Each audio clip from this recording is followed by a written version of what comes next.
ہمارے علی ہاشمی ہیں، doctor Ali Hashmi is at the moment professor of psychiatry, mental institute جو health ہے ہماری اس انسٹیٹیوٹ میں، he is looking after it as chief executive, انہیں بھی ضرور مل لیجیے. ہم یہ ساری چیزوں پہ کام کر رہے ہیں. آن لائسنسنگ آلسو ہمارے ساتھ روحی آفتاب جو ہیں وہ بہت زیادہ انوالوڈ ہیں. وجہ یہ ہے کہ you know she is a psychologist also, اور ہم بھی ورکنگ آن اٹ کہ ہم کس طریقے سے لائسنسنگ تو دیکھیں نا، اٹ از ایکسٹریملی امپورٹنٹ، اس کے بغیر گزارا نہیں ہے. تو we are working on that and I am 100% sure there's some sort of a license which is issued.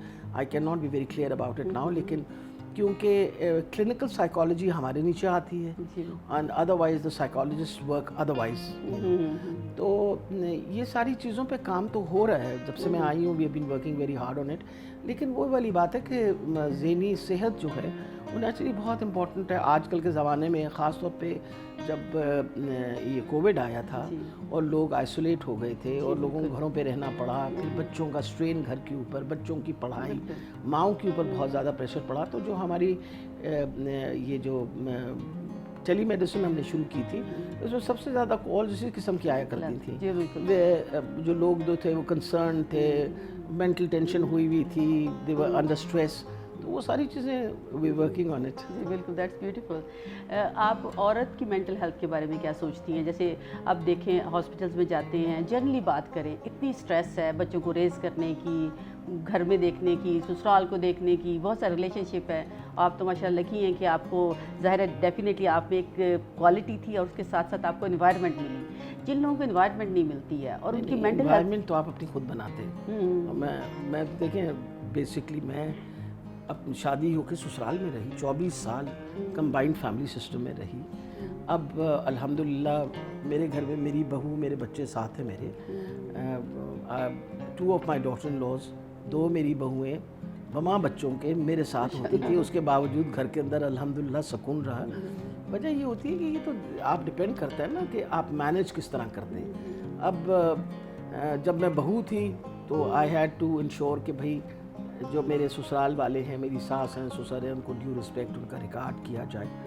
اور الحمدللہ جب سے ماشاءاللہ بہویں آئی ہیں، ہم انشور کرتے ہیں کہ ان کو ضرور ان کی عزت دی جائے. تو ہمیں تو کوئی مسئلہ نہیں ہے. میں تو ماشاءاللہ اپنی بہوؤں کے ساتھ بہت زیادہ کمفرٹیبل ہوں.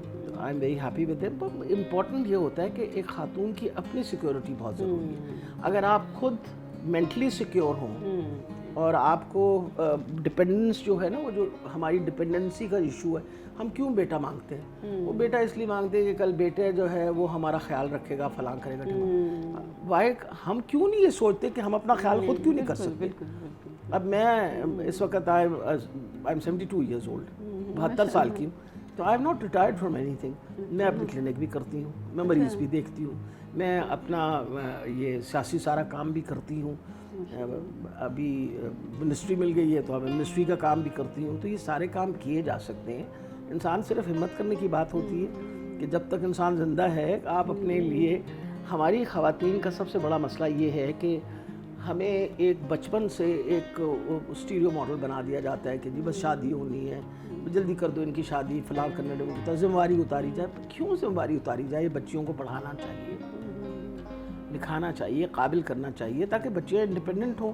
جب آپ شادی کریں تو اتنی پڑھی لکھی تو ہو کہ اپنے بھی she can earn for herself. So I think it's extremely important. آپ اتنا بڑا ملک، 22 کروڑ کی عوام، آپ کی اتنی بڑی، اس میں ایک مرد جو ہے وہ کیسے گھر کو سپورٹ کرے گا جب تک خاتون جو ہے وہ پارٹیسپیٹ نہ کرے؟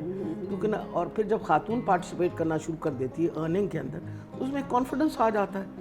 اس کانفیڈنس جو اس کی اپنی ذات پہ بھی کانفیڈنس آتا ہے اور پھر لوگوں کی نظر میں بھی اس کی عزت بڑھ جاتی ہے. تو یہ چیزیں ہمیں انکریج کرنی چاہیے نا.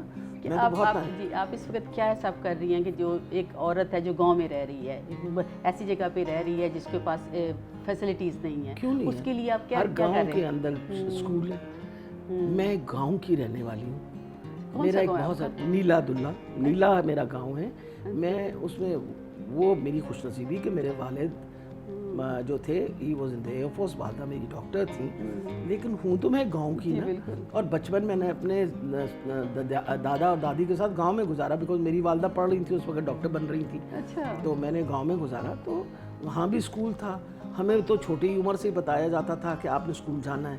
تو وہ مجھے ابھی تک یاد ہے کہ وہ ہمارا جو اسکول تھا، میں I was about 4 years old، تو میں وہ تختی لے کے اور وہ جا کے وہاں جا کے بیٹھنا اور سننا. یہ تو دیکھیں نا، آپ جب تک ایجوکیشن پہ ایمفسائز نہیں کریں گے اور بتائیں گے کہ ایک خاتون کے لیے پڑھا لکھا ہونا کتنا ضروری ہے.